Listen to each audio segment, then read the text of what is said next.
You made it to the end. You were expecting maybe a female moderator?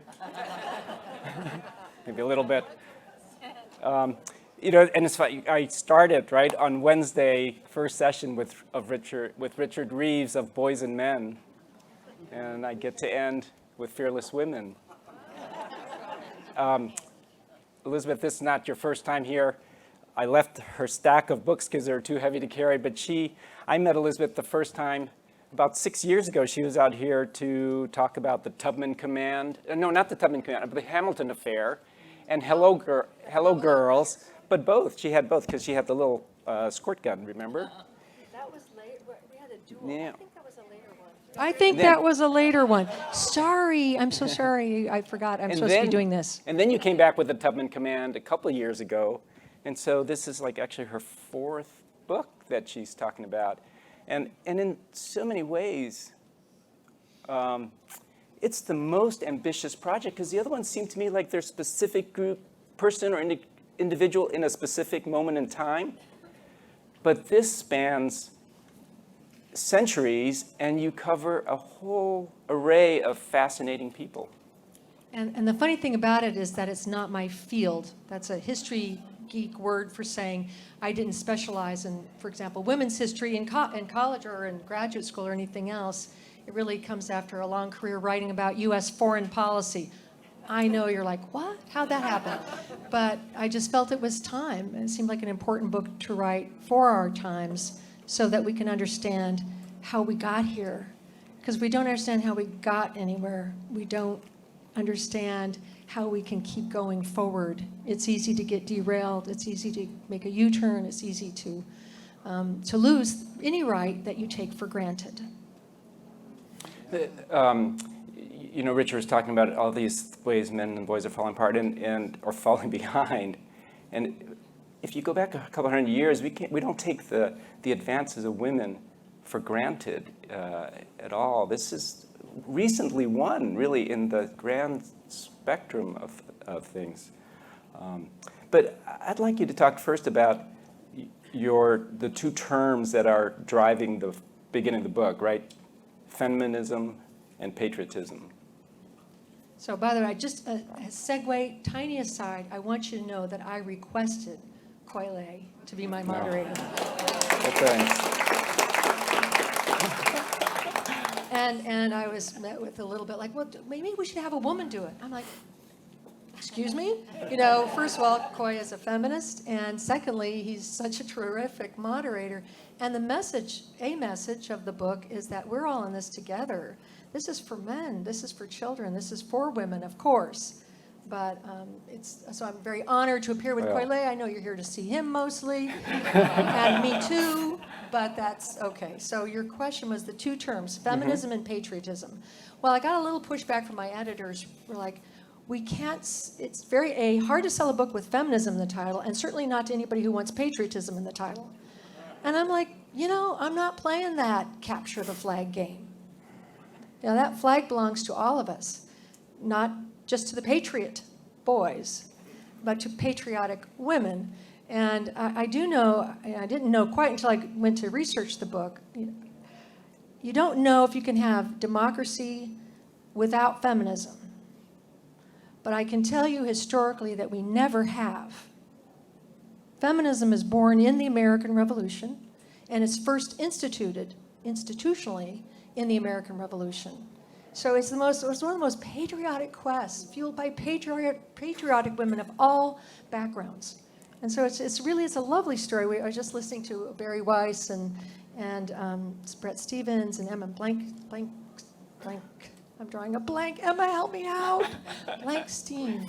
Oh well. Anyway, Emma, who's at Brown, and they were talking about this problem of not saying what's right with America. Or in this case, they were talking about Jews in America and not standing up proudly and saying, as they did in the 60s, black is beautiful, Jewish is beautiful. That's the fear of saying good things about ourselves, and which is a really weird warp that we have been in for quite a while. And so part of the book was to talk about patriotism as just like feminism, as having many faces, and it belongs to everybody. It belongs to absolutely every one of us. But I think, Elizabeth, that the word feminism got somehow really loaded. I think maybe you can address it. You really just simplified to what it means, right? And not all this other kind of stuff that got attached to it. Because I know women who are, you point out in this report, you have 3 women that you discuss this with, and they say, oh, I'm not a feminist. And they're professors, and they're, what's that all about? Yeah, well, there has been a slander against feminism since 1774. But maybe you should take, what does feminism mean to you? And what's the word at its most basic and fundamental? Well, I always like to quote Eleanor Roosevelt, who was an eminent journalist, as well as obviously the First Lady. And Eleanor Roosevelt wrote a definition for the American people in 1935. And I think it might be even on page 1 of my book, and I'm now going to just paraphrase because I can't get every word right. But she says, a feminist is someone who believes in equal opportunity and dignity for women and men. Period. Period. Yeah. And there's a period at the end of that sentence. What I would add a little bit to Eleanor Roosevelt's beautiful description, just plain. That's why, really, almost every American is a feminist. If you just take Eleanor's, who's like an authority, okay? I like Eleanor Roosevelt. But the thing I would add to it a little bit as a historian is to say that even though there have been women and men, Jonathan Swift was one, throughout history who have said something similar. But what was different in the American Revolution was the idea of let's take these ideas and put them into law. Can we just not take this hope, which is a nice sentiment, and put it into structures that change and protect women and children, and yes, men. And so it was Abigail Adams, yay! Sorry, okay, I'm going to not get too excited now. It could be a little shrill, and of course, I'm a feminist, so I'd be accused of that anyway. But she, right? Yeah. Okay, you just used the word structure. Can you tell people how you structured your book? Because I think that's really very important in how you decided to lay this out. As a historian, as a teacher, as an educator, how did you think about that? Well, I thought a lot about it, as every author here does, what makes sense. And I honestly, as a scholar, and I've researched many different topics, a number of books on different subjects, I wanted to understand it for myself. That's where we always start. Like, I want to get this better, because how did this happen? And so I devised a table of contents that actually now when I go around and talk about it, I think of it as being like the ladder of liberty. It's this ladder that we've climbed together as Americans. And the ladder of liberty is structured more or less like this. Each chapter is about some right that we mostly take for granted, like the right to go to school. And Abigail Adams not only advocated with her husband strenuously on a number of occasions for schools for girls, but it was established on the same, first girls' high school was established in the same summer in the same place as the U.S. Constitutional Convention in Philadelphia, 4 or 5 blocks away on Cherry Street, and the first Ladies' Academy, which meant girls could go to high school. What did the Taliban, by the way, take away recently when they came back into power? The right to go to high school for girls. So that's the first rung of a ladder, and if a rung gets taken away, it's harder to climb. So every chapter is organized around some right, and then it's told through the stories of 2 women whose lives reflect that struggle. So the rungs were the right to learn, and then to speak out, and then to lobby, and then to vote. Yeah, this is really good, right? The right to earn, the right to be, then compete, to equal, and then to compete, and then physical safety. Did I get it right? Pretty much? So beautiful. Okay, good. Thank you. Wish students would all pay such close attention. So you've got these rungs, and it's fascinating. But I love the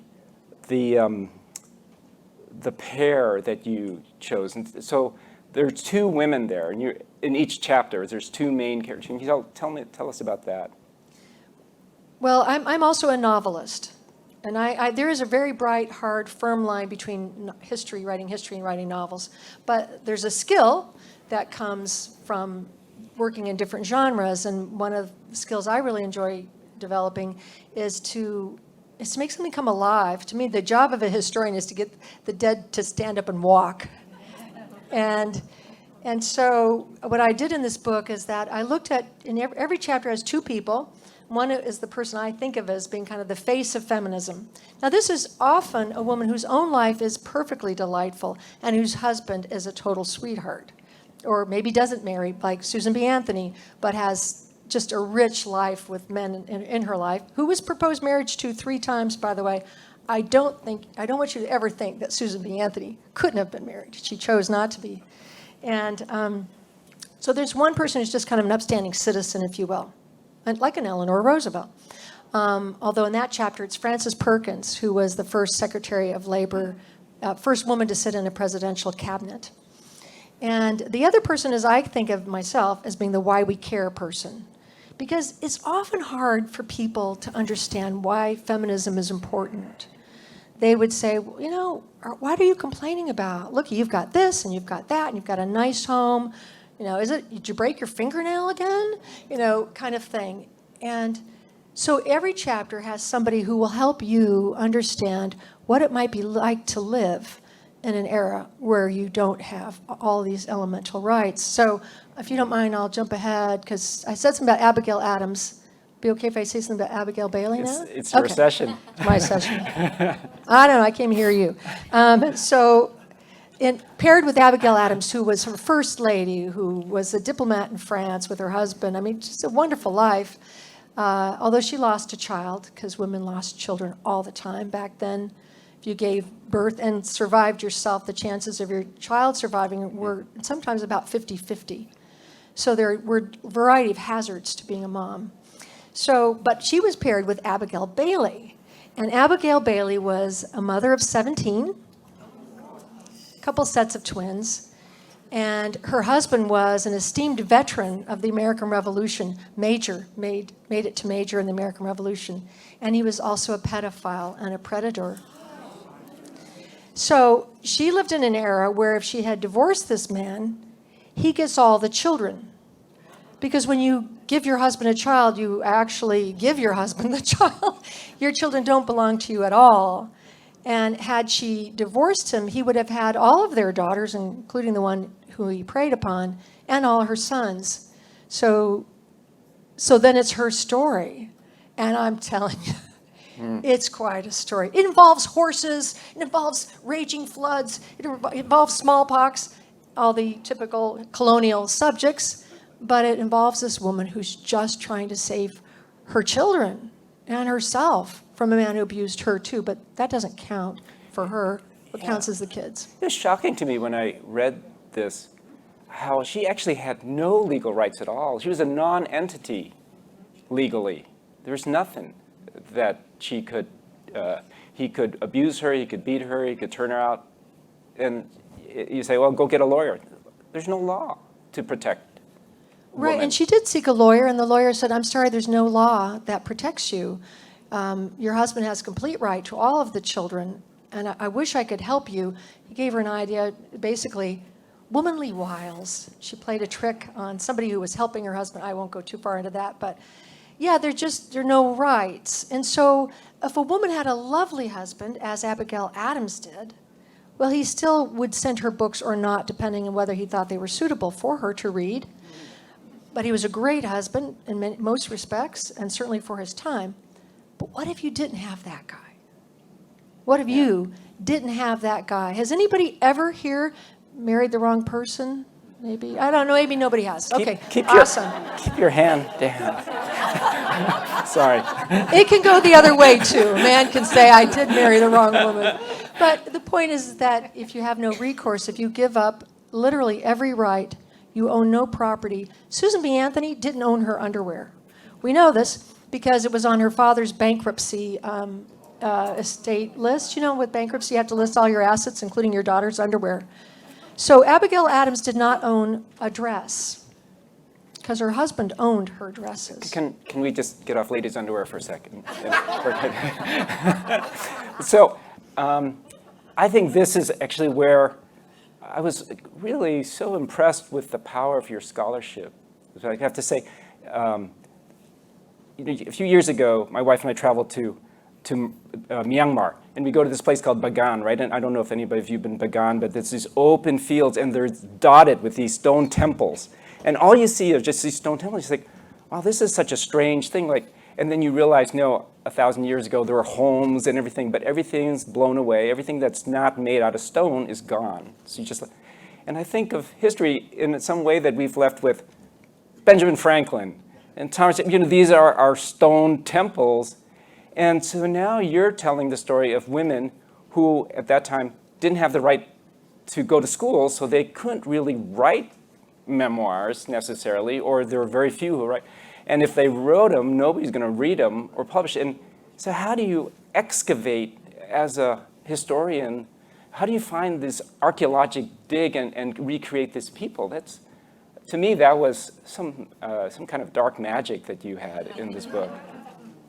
And she's wearing pink. Let's not talk about underwear, okay? That wasn't the underwear point. Koi is just on the underwear kick. Yeah, it is interesting. It's problematic. I have a woman friend who is one of the 3 women I talk about in the front of my book, who has a great chair in history. She writes about war, the Civil War, and she's not a feminist. Or I think maybe I'm hoping she's thinking it differently now. But she told me once, she said, oh, so-and-so wrote a book on the Civil War, and he used only 2 memoirs of the soldiers, and there are at least 1,200 that are published. In Civil War historiography, I'm sorry, geek word, in Civil War history, we would consider that person just practically a charlatan. I'm thinking, okay, well, some of these periods I've only one. Because women didn't write their words down because many weren't educated, but they also felt that it wasn't important. If you've seen the Hamilton musical, you might know that there's a big deal made about Eliza Schuyler tearing up her own letters. She kept all of her husband's letters. By the way, Martha Washington did the same thing, and George never cheated on her. It's because the women felt that it was important almost to erase themselves so that the light of their husbands would shine more brightly. So it's a trick, but it's been great fun. Maybe that's why we call it his story. Possibly. And then you move on, this is not meant at all to be a summary of the book. This is like a trailer for the movie, okay? Because in this book, Elizabeth doesn't patronize the reader. She doesn't say, oh, you're not going to be able to handle a lot of material. So this book is really encyclopedic, and you probably had a lot of tough decisions on what not to include to just make it something that people would even consider picking up and reading. But it's very comprehensive. So I just want to highlight some of the people who really stuck with me. And I have to say, frankly, Elizabeth, there were parts that were hard to read. There's some stories there that are really, are really difficult. And one that really affected me was Harriet Jacobs. You can tell, she's like our own Anne Frank. She is. I make the comparison often to Anne Frank because we all know Anne Frank, or at least have heard a name or probably seen it in a bookstore.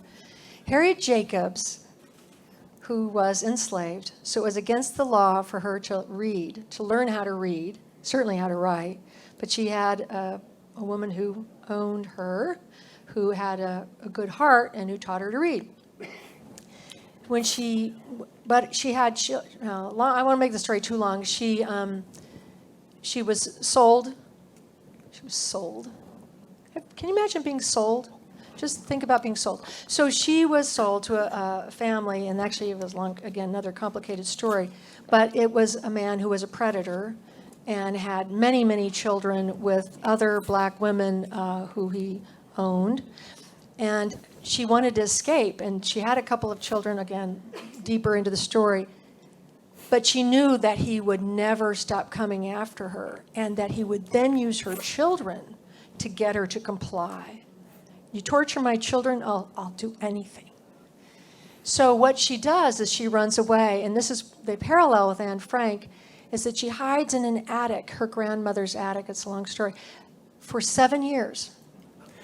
Now, the attic is, I think, 3.5 feet at the tallest, Yeah, you said 3 by 9 by 7. 3 by 9 by 7. And you said she goes into this attic at the age of 21 and she emerges at the age of 28. And I don't know if you have a 21-year-old daughter. Sorry, this is really surprisingly, you think about your daughter going in at age 21 to this box and coming out at the age of 28. You can read these things and we say, oh yeah, but when you really put yourself in that position or someone that you love in that, it's horrific, isn't it? And that's why I felt like I had to write it absolutely factual. You can't put anything into history you cannot document. But what I could document was a story of personal bravery and perseverance and love. But you have to tell it in a way so that people feel it. So, for example, she's in North Carolina. Yeah. She's in North Carolina, and the pine boards above her cage, if you will, well, she goes into it willingly. In the summertime, it's so hot in North Carolina. Yeah, if you've been there, you know what I'm talking about. That the pine would leak turpentine and on her face and on her arms, and she can't really move, and she certainly can't stand up. So when she comes out, when she finally escapes altogether from the South, she has trouble bending her joints. She has a lot of joint pain, which older ones among us will know what that's like. But she's 28. And it's because if you don't move your joints, if you can't stand up, you have a lot of pain. But then what she did, okay, that's just a story of her sad life. She becomes an emblem of the second right that women gain and fight for themselves, largely, although men help too, very much, is the right to speak. So if you have a right to an education, awesome. They said at the end of these girls at their graduations would say, and now I'm going to go home and I'm never going to speak in public again. Don't worry, that won't happen. That's seriously what they say at the end of their high school graduation. But this woman takes that education and says, I need to speak now. Now, by the way, so she wrote her story, Events in the Life of a Slave Girl, Harriet Jacobs, you can remember that, Yeah. got the title slightly wrong. And she's so embarrassed because if a man comes out of slavery, he's often seen as a hero, rightly so. Yeah. If a woman comes out of slavery and she has an illegitimate child, she's tarred for life. So a man could get away and in a sense get away, but for a woman getting away is not the same. Why, for example, did Harriet Tubman, who had like 4 sisters and 4 brothers, she personally got all of her brothers to safety. She could get none of her sisters to safety because they had children holding on to them. So Harriet Jacobs writes her memoir, but she doesn't put her own name on it because that would be way too embarrassing for her and for her children. So she writes it under a pseudonym, but she does it. And it's feminists who were at the Seneca Falls Convention who said, please write your story and we'll help you get it published. And they did. And that's why we have that one and only memoir by a woman who was enslaved in America. So these really are treasures, these gems. Actually, when we were reading this, my wife Susan said, that sounds familiar, that whole lot. And I'm sure some people here have read Underground Railroad by Colson Whitehead. And you remember that chapter where Cora is up in the attic? So I went back to that book and I looked at the acknowledgments and he talks about, of course, this was inspired by the story of Harriet Jacobs. And the New York Times, about 20 years ago, they had this article that I was reading and recently, not 20 years ago, and they said that there were really just 2 first-person slave narratives that came out of that. And it was, of course, Frederick Douglass, the guy, and it was Harriet Jacobs. And we've kind of lost the Harriet Jacobs, which is actually such an unbelievable story. And so much more personal sacrifice and bravery involved than Frederick Douglass, who went on to become such a great orator that people remember him. But she didn't fight for abolition, except subtly. She worked for Frederick Douglass, actually, for a time, because as a woman, she felt it would tarnish the cause. And she knew she'd be asked prying personal questions.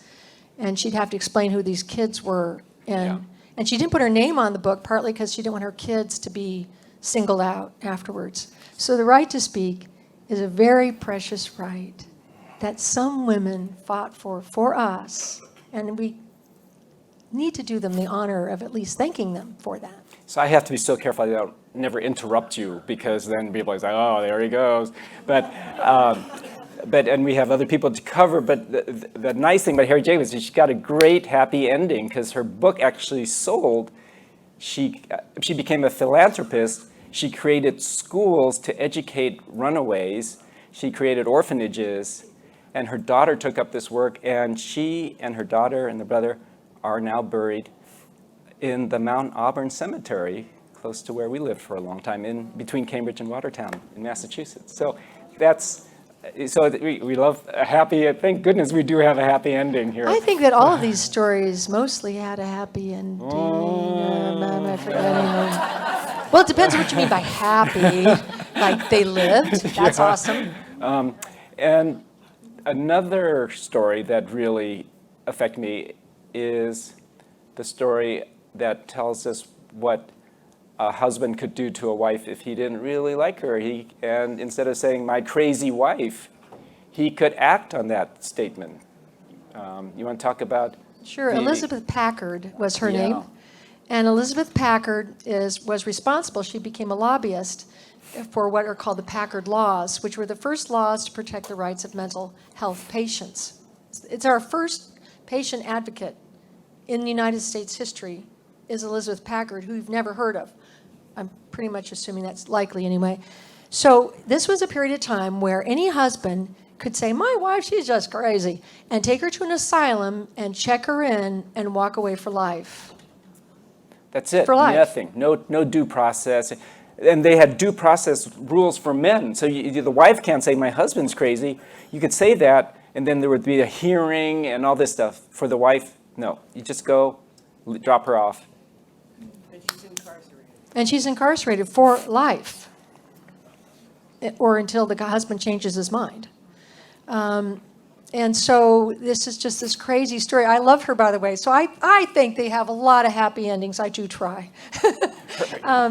Elizabeth Packard, she said, okay, the sheriff shows up with her husband, with a doctor, who says in the middle of the morning, coming with us now, we're going to be taking you to the asylum, which of course is a grim place if you've ever read, about 19th century crazy bins, loony bins, as they would have been called.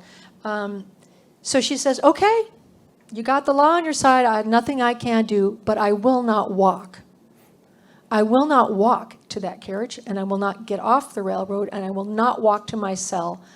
And she requires them to carry her. She said, my son's sitting right over there, so please don't show my underwear. She doesn't say it like that, but she mostly is. That's what she's thinking. And she figures out how she can be carried in a way her 19th century skirts will not reveal anything. And her children are watching this and crying because they're losing their mother.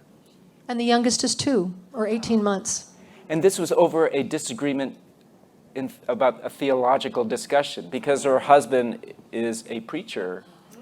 And she has started a Bible study group, and he disagrees with her interpretation of God's word. She must be crazy, in other words. He was a Calvinist, and she believed in a more, people are not all born evil. And she was a mother of, I think, 6 or 7. And she's like, I know my babies are not born evil. She was drawing this from her own life experience. And I just think that can't be altogether right. And so rather than being able to talk about it, you can talk about it, because if you talk about it, you are crazy. Why would you ever contradict me? You're my wife. And he told her, he said, I have all of the law on my side because, and something Coy referred to earlier, the laws of the United States, adopted from England from 1776 until the 20th century, and it fell apart in bits and pieces as the 19th century went on, was the law of what was called coverture. And coverture means that any woman who marries, if there are any married women in this room, you should listen up. It meant that you literally became a, quote, legal non-entity. You ceased to exist legally when your husband covered you with his protection, and you became back in Adam's rib. I mean, you just went tucked right back in there, apparently. And so any decision any decision, any legal decision to be made about you or for you was made by your husband. And people fought to change that. And America became a better place for it. And by the way, so if you're a woman, you get this coverture. You say, okay, my way out is if the guy dies, so you murder him, okay? It still doesn't work out because the estate, bulk of it goes to the children. So you can't even then still live in the home unless your children say it's okay. Because if children say, no, she doesn't get to live here, you don't inherit the house, right? Okay, has anybody seen Downton Abbey? Yes, raise your hands. Okay, a few of you, one or two. You may remember Maggie Smith lives in the dower house. The dower house is because that comes with her dowry, because she can't live in the big house anymore. Once her husband dies, I mean, this is a very fancy version of that, but once her husband dies, she's booted out of the home. It now belongs to her son, and et cetera. So women would have the experience of when their husband died, then they had to leave their home of however many decades in which they'd raised however many children, unless, maybe, they got along well enough with their oldest son that he said, oh, you can stay, Mom, why not? But watch your step.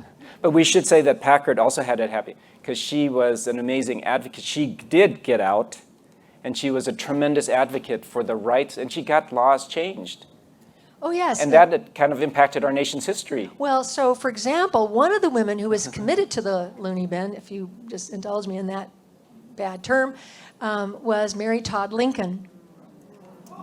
Remember at the end, after, yeah, by her son, Robert. By her son, who found her just to be a little difficult. By the way, this is a woman She might have been a little difficult. Oh, of it's course. possible. A lot of people are difficult. Does that mean that they are, No, that their no. son should be able to commit them for life? So one of the laws that Elizabeth Packard helped get changed, which in 11 states, she became a lobbyist in 11 states and worked her way across the eastern seaboard and back to Illinois, where she was from. One of the things that patients couldn't do was receive mail. And they couldn't communicate with attorneys. And of course, women had no rights anyway, because it was your son or your husband. If they found you difficult, could put you away. So the law she changed was that a patient could receive mail, could use the U.S. mail. Use the U.S. mail. We're not talking about highfalutin stuff here. And she wrote, Mary Todd Lincoln was able to receive and send out mail, and she was able to engage an attorney who got her out under the Packard laws, and she was able to live the last years of her life with her sister. Because of Elizabeth Packard. Because of Elizabeth Packard. Yeah, and you go, there's so many stories like this in this book. I learned so much from it. But there are some, and one of the interesting things was how much the rights of women and abolitionism crisscrossed multiple times, and that some of the women found the courage to speak and to win the right to speak in the cause of abolitionism. So one of the women featured in my book, the kind of civic-minded person, was born into a slave-holding family in the South, very wealthy family. Again, her father was a hero of the American Revolution in Charleston, and she turned her back on slavery and all her wealth and walked away and joined the abolitionist cause and became the first Southern woman to publicly renounce slavery. But she wasn't allowed to speak in public. This is when they're still fighting the right to speak.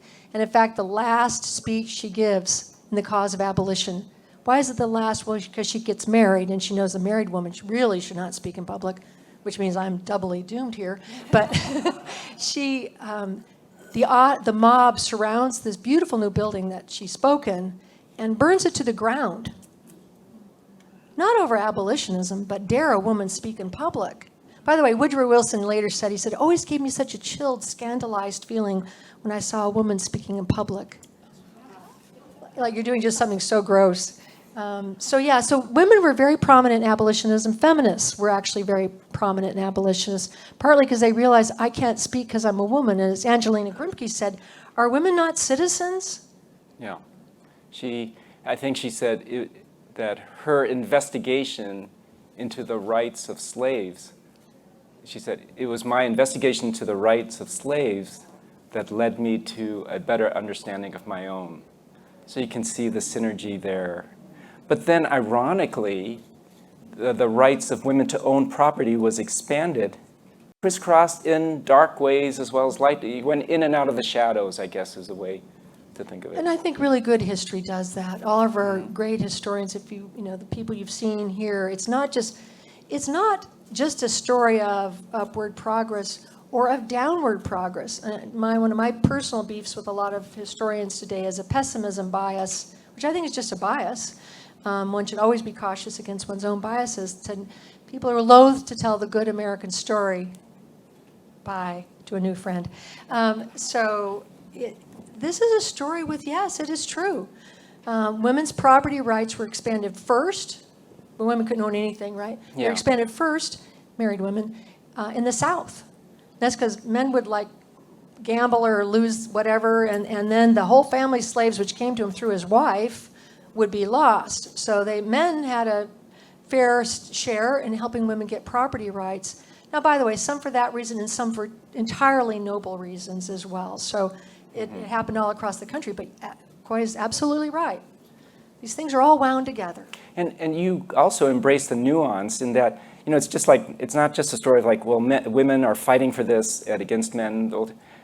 At every step of the way, the irony is that you point out that some of the most staunch opponents to what women of that age were trying to gain were other women. Yes, and the men were often heroes. By the way, if I'd had a chapter with one man, which I didn't, it would have been Frederick Douglass. So I'm thinking like for suffrage, right? The right to vote, one of the most outspoken ones was one of the leading journalists at the time, Ida Tarbell, was against. So every step in education, for every Wollstonecraft, there's another woman who's equally well educated who speaks against. And of course, it reaches its pinnacle, I guess, in an anti-feminist woman in Phyllis Schlafly, right? And everybody's not going to now we got somebody that we remember, but she's using her education. She's Harvard educated. She's using the right to speak, the right to lobby. She's got all these rights. She's climbed up all these rungs that these women have laid down their lives to create for her, and she's speaking out. So I think that's so interesting, so nuanced. So, by the way, she is a feminist, Phyllis Schlafly. She's an anti-feminist feminist, which happens. And the story really is about, and in every chapter I talk about anti-feminism too, why people would oppose this up to the present.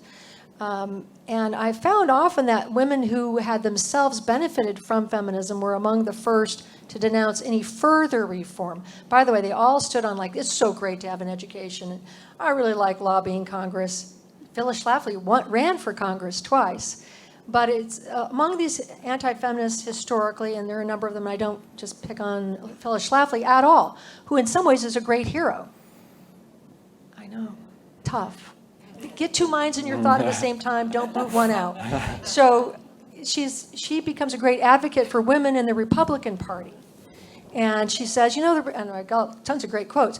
She says, you Republican men, you just want us to pour coffee. We're not doing that anymore. We want women in the leadership of the Republican Party. And so she supports the Civil Rights Act of 1964, which says you cannot discriminate on the basis of race, ethnicity, and sex. And sex was added as a joke, by the way, to kill the bill. It was added by a Southern senator to kill the bill, the Civil Rights Bill, because, oh my God, are you going to do the ladies next? When you talk about sex, it brings you to the last chapter, which is, I'm skipping ahead, but the last one, and the right that we're still all fighting for is the right to physical safety. And you talk about the Me Too movement. This where Beyoncé comes in with a very positive, strong, but it's the right to physical safety is still not something that we're taking for granted. Yeah, sometimes historians are asked to get out their crystal balls about the future, which is never a good place to go with a historian. But people will say, well, what's next? And I said, well, we don't have what the last chapter is about, is physical safety for women. And if you remember your John Locke or even your Thomas Jefferson, if a government cannot defend your life, liberty, and property or pursuit of happiness, you should be able to change your government because it's not serving your most basic need. Your most basic need is your right for safety so that you don't lose your life. And so the last chapter is slightly different from all the others in the sense that it features, instead of just two people, it features one person, the face of feminism, who is Beyoncé Knowles Carter. I know you think I'm pandering. Shame on you. But that right. But the Me Too is the other group. Yeah, and the right, it really depended on everybody just coming up and saying, this happened to me. You point that out, and it starts actually from the first chapter, is that courage, and I don't know if it's okay for me to bring up because it is in your book. Of course. But then at the very end, which really touched me, is you share your own story. So, as a historian, I've never used the first person pronoun in any of my books. Why would I? It's about other people. But this was a story where I thought, I have to have the courage to do what I'm submitting all of my characters to. I'm telling their worst nightmares and their personal stories. And historians are part of history too. And so it's important to say something if you have something important to say about that. And from ages 10 to 14, I was preyed upon.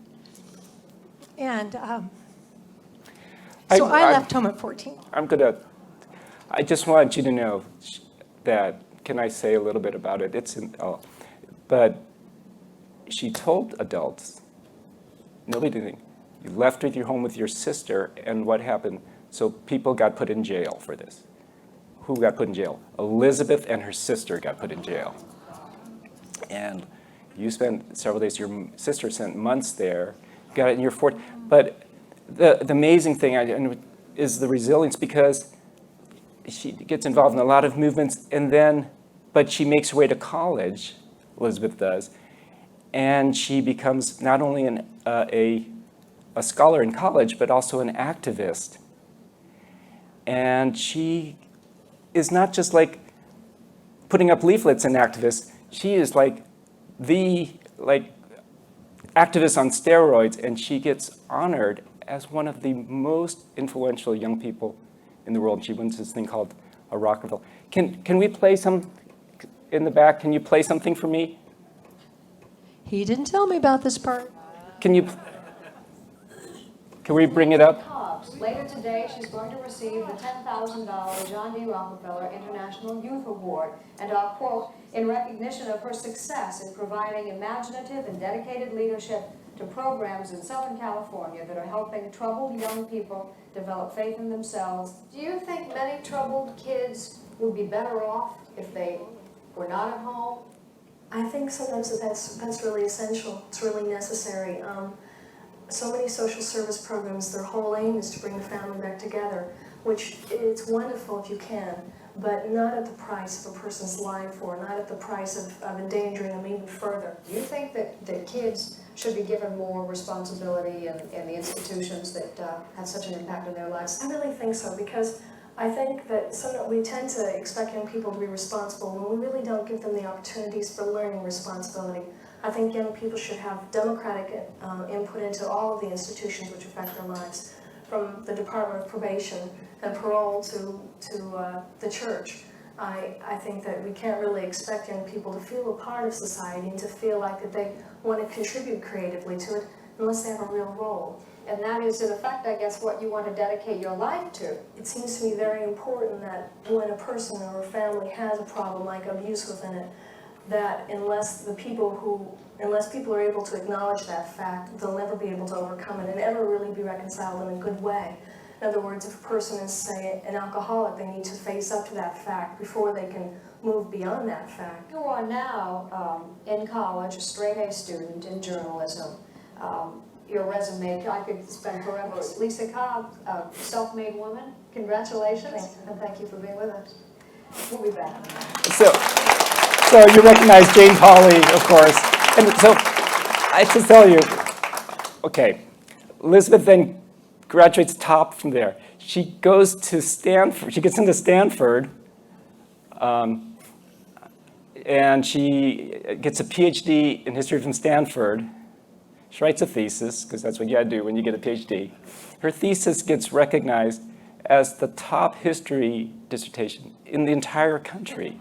She won the Allen Nevins Award, which carries with it the privilege of having it published by a major academic publishing house.